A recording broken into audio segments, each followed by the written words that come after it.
The Final Four was about to take place, but honestly, we were more concerned with learning as much as we could before it was time to play.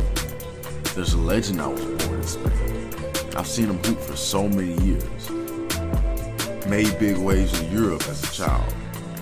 I think it's best to learn from someone like Rubio because he made it and doesn't pass the eye test. In Europe, you learn to play with your mind instead of your ability. It took for me to watch him live against Team USA before I realized how good he actually was. Now he does the exact same thing in the NBA. Gobert flags it down. Rubio heats it.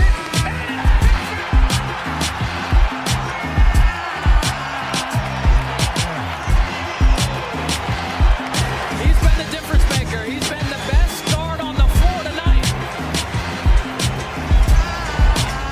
Rubio deep.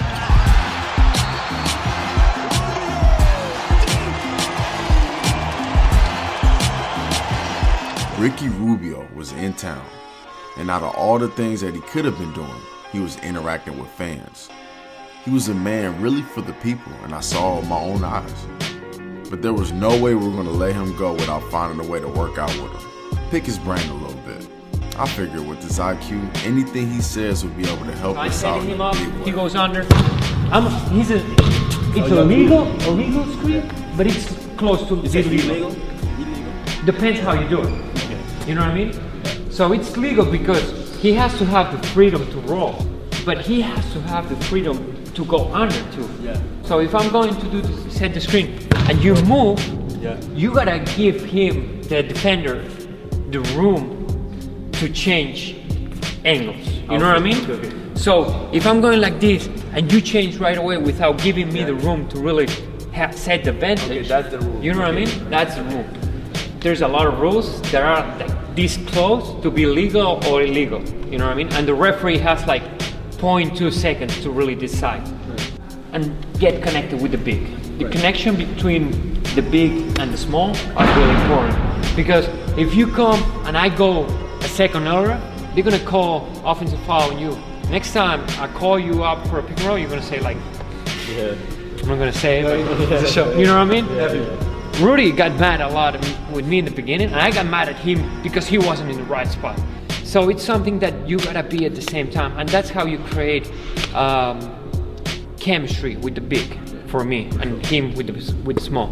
So you gotta know the strength of who you're playing against. Right. So if you play Steph Curry, there's no way you're going under. No, you can't. Not even half court. No. If you're playing against Russell Westbrook, he's better going to a rim than a three. Right. So you're playing, I'm not saying he's not gonna take the three and make it, he probably will, but if he goes to the rim and you go over, it's gonna be 10 out of 10 down. Sure. If you're going under and then trying, it's just not, one thing for sure is making him think what you're gonna do.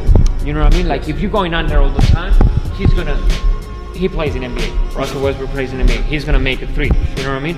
So he's gonna set up you, and then, but if you go over, under, over, and he doesn't know where it comes from. You know, it happens to everybody. So in defense, it's about the strength. Mastering the pick and roll is one of the best things you can do to really play at the highest level. So Ruby had a lot of good information. He shared some stuff with us that one thing I didn't even think about, but I thought it was good because I'm gonna be sharing this stuff with kids all across the world. So I like that he's a guard that doesn't really depend on his athleticism, and he gave us a lot of tips that can help anybody, really, not just small guards, but athletic players too. He's a guy that made a career in the NBA just by being skilled and smart. It was good to get a chance to just sit and just learn from him. You know, he shared a lot of experience that he had in the NBA, and you know, what better sources there than to hear it from the source, you know. So I'm happy that we got a chance to link up with him.